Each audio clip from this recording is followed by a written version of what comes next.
presenting the transcription feature, Superman.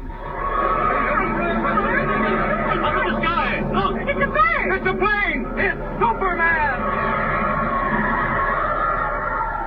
And now, Superman, champion of the weak and the oppressed, valiant fighter for truth and justice, stronger than a locomotive, faster than an airplane, who came to Earth from the planet Krypton and who walks about among men disguised as Miles Clark Kent, news reporter for the Daily Planet. Kent and Lois Lane have discovered that Dr. Morton, Lois' uncle, actually created the weather he forecast, and that a mysterious group headed by a man named Collins was using him for its own evil end. When we last saw them, Kent and Lois Lane had come to the jail to bring about the doctor's release, only to find that Collins had been ahead of them, flown in the jail walls, and vanished with the old scientist in his power. As our story continues today, some time has passed. The desperate search for the missing Dr. Morton has produced nothing. And meanwhile, a new danger threatens. Listen. Where are we? Right in the narrowest part of the valley. The radium plant's right there ahead. That's the gate. Why, Mr. Kent, the radium plant's right against the steepest part of the mountain. It's right under it. Exactly. So is that little settlement. Workers' houses, mostly. I tell you, Miss Lane, Music Mountain is actually moving. And if it comes down any further, well, there's going to be a real panic. But I don't understand. What's doing it? Here, look up. Can you see all that slope of loose rock? Well, it's moving, that's all. It's on the way down. Yes, but why? Search me. Maybe it's because of all that rain. Got things loosened up. Say, look. They're beginning to get people moved out already. Look at those trucks. And isn't that a big busload of kids there? Oh, Clark, those poor people. They must be frantic. I guess they are, all right. They're in a mighty dangerous spot. Well, we've got to get going. Who's this man we're going to see? Milo Fales. He's the acting head of the radium refinery. Oh, I didn't know they found radium down here. Well, they don't. But they sent the pitch blende ore down here to be refined. Remember what your uncle said that night they arrested him? I wasn't there. He said he'd been doing some work for Fales, trying to find a simpler refining process. And I just happened to remember it myself. What do you mean? Well, Lois, we've tried everything, and we've come up against a blank wall. Not a single lead. Your uncle's just vanished. Well, this is our last chance. Fales may know something or remember something. Let's go down and have a talk with him. It's worth a try. Okay, over that way. Say, I beg your pardon. What? Keep out of the way, please. Mr. Kent, what's it all about? This place is like a madhouse. We're moving, young lady. Got to get this whole plant cleaned out and packed into trucks before that mountain comes down on top of us. So if you don't mind... I'm looking for Mr. Fales, Milo Fales. I'm Fales. What's on your mind? Only make it fast. Mr. Fales, I'm Clark Kent, reporter for the Daily Planet. Sorry, no time for the papers. You have to excuse me. Hey, Mike, not that one. Get the cases packed up first. Mr. Fales, we don't want an interview. Right. This lady is Miss Lane, Lois Lane, and she's a niece of Dr. Horace Morton. What's that? Niece of Morton. We don't want to bother you, Mr. Fales, but if you could tell us anything... Here, come in my office. There's much noise out here. You can't hear yourself think. Now then, how much do you know? Well, to tell you the truth, Mr. Fales, we don't know anything. Absolutely not a thing. And we can't find out anything. What made you come here? Because on the last night we saw Dr. Morton, the night he was brought down to New Birmingham, he said he was working on a pitch blende process connected with a radium refinery. He said he was doing it for you. Oh, I see.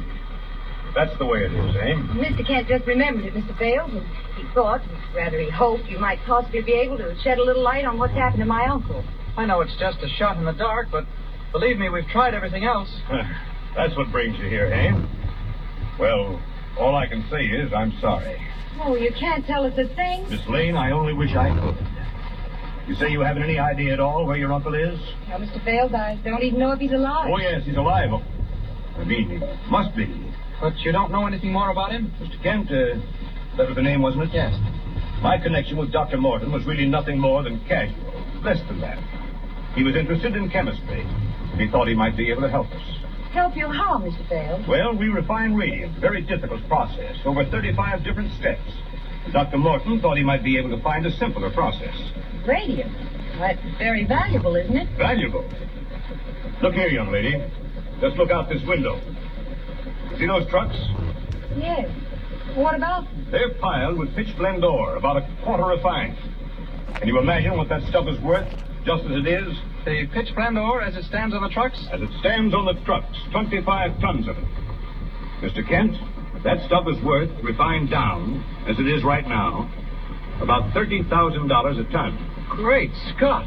Maybe you see now why we're breaking our necks to get it out, before that mountain comes down and buries the whole works. Oh, my goodness, Mr. Bales, you go right on about whatever you were doing. Miss Lane, if I could do anything to help you find your uncle, I'd talk all day. But I can't, and I can only say I'm sorry. Hello. Dale speaking. Yes? Yes, I know. Well, it isn't raining now, is it? All right. All right, I know. Just as fast as we can. Well, I can't work miracles. Keep your eye on it. Let me know. That's our engineer up on the mountain. He says there's not much time. So I'll set to come sliding down some more. Oh, Mr. Bales, what's doing it? What is Miss it? Lane, you can lay it all to the weather. The more it rains, the faster Music Mountain slides. Right now, it's only 50 feet from our rear wall. How fast is it coming now? And so far, about 20 feet a day. But if it rains much more... But it isn't raining now. No, not here. But up on the mountain, it's raining cats and dogs. Oh, those poor people in the settlement. What'll happen to them? Nothing, if they keep moving. If they stay where they are, well... Oh, it's dreadful, Mr. Kent. Isn't there anything we can do? Miss Lane, we're newspaper people. All we can do is write it up. Well, I'm going to help them. I don't care. If you think I can just sit back and write about it, you'll... Mr. Bales, thank you so much. Thanks for nothing, eh? Sorry, Miss Lane. Well, you can go out quicker by that side door. I'm going to stay here a minute. Joe! Joe, make it fast. Get that stuff loaded, ready to go. Go on, move now.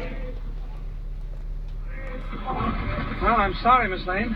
I thought maybe we'd get a lead on your uncle. Well, it wasn't your fault we didn't.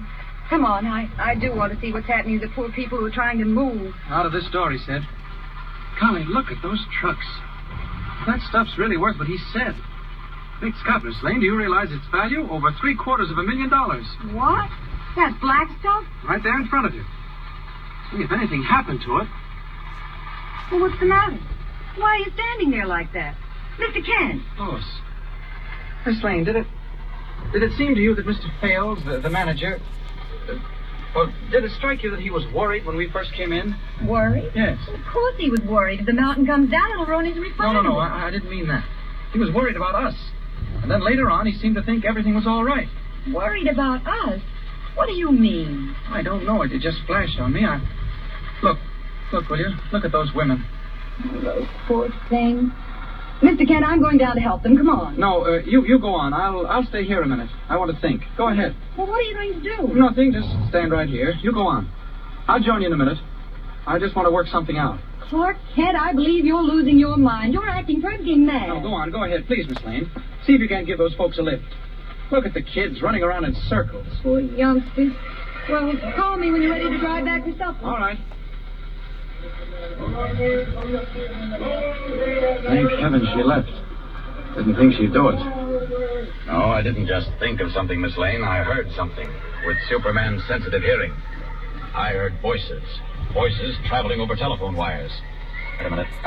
There they are. They come right out of the brick wall. They're the wires leading from Fales' office. He's still talking. And I'm going to listen. Never mind all that stuff about getting the girl, Bill. But I tell you, they came here. They only just left. They're looking for old man Morton. Let them look. They'll never find him. Not till everything's finished. Do they suspect anything? No, I don't think so. Why did they come to you? On account of the radio. Seems he mentioned it to... Fool. Collins, listen. Has he got it? Has he found out a new way of refining? I told you I'd take care of that, didn't I? Well, I have. Fales is in the bag. If you can work it right from your end, we'll make a fortune. What about the trucks? Loaded and ready to go. But listen, what about the mountain? I just got a report from the engineer. Unless there's more rain, it won't come down. Don't worry, there'll be more rain. When's the best time? Send the trucks out. Make it 10 o'clock tonight. 10 o'clock? Okay, Fales. At 10 o'clock, there'll be the biggest rainstorm you ever saw. Collins, what's the scheme? How'll it work out? Have those trucks at the right place on the road, and trust me for the rest. We'll block them off with the mountain and raise the whole lot of them. Okay, Fales, that's all. Okay, Collins, remember, 10 o'clock tonight's the time. The devils. That fellow Fales is working hand in glove with the group that's taken Morton. And Morton himself. I can't believe it.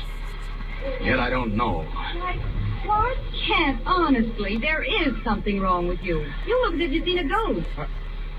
Seen a ghost?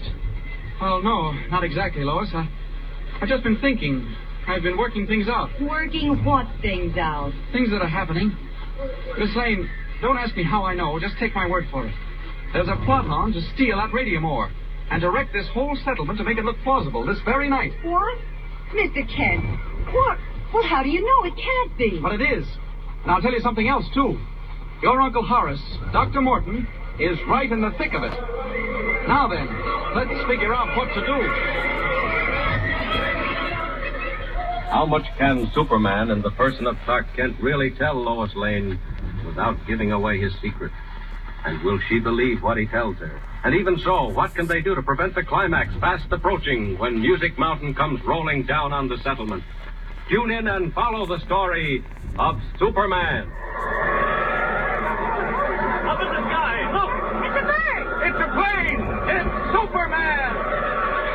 Superman is a copyrighted feature appearing in Action Comics magazine.